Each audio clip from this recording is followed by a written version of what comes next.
ආයුබෝවන් යාළුවනේ. බොහෝ දෙනා පුලපුලා බලා සිසි අධ්‍යයන පොදු සහතික පත්‍ර උසස් පෙළ විභාගයේ ප්‍රතිඵල ඊයේ මධ්‍යම රාත්‍රියේ නිකුත් වුණා.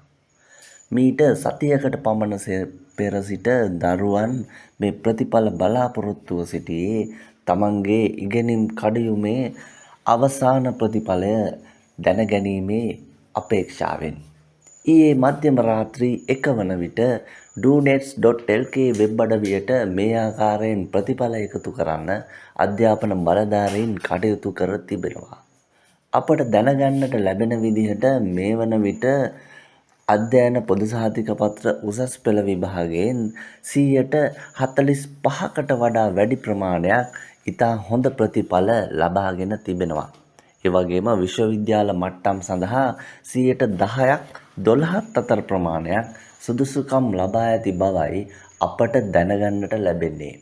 ඒ වගේම දිස්ත්‍රික් මට්ටමින් ඉතා ඉහළ ප්‍රතිඵල දැක්වීමට ප්‍රධාන නගර කිහිපයකම දරුවන් සමත් වී තිබෙනවා. මේවරත් බොහොමයක් අධ්‍යයන පොදු සහතික පත්‍ර උසස් පෙළ විභාගයේ විශිෂ්ට ප්‍රතිඵල විශිෂ්ට පාසල් අතරම පැවතීම අපට කැපී පෙනෙන කාරණාවක්. කොහොම වුණත් දරුවන් විශාල බලාපොරොත්තු තබාගෙන සිටි අධ්‍යයන පොදු සහතික පත්‍ර උසස් පෙළ විභාගයේ නැවත ඇගයීමුත් ඉතා ඉක්මනින් ආරම්භ කරනවා කියලා අධ්‍යාපන බලධාරීන් කරුණු දක්වා තිබෙනවා. ඒ වගේම ඔබට මේ ප්‍රතිඵල සම්බන්ධයෙන් යම් ගැටලුවක් තිබේ නම් ඒ සම්බන්ධයෙන් පැමිණිලි කරන්නත් දැන් අවස්ථාව තිබෙනවා.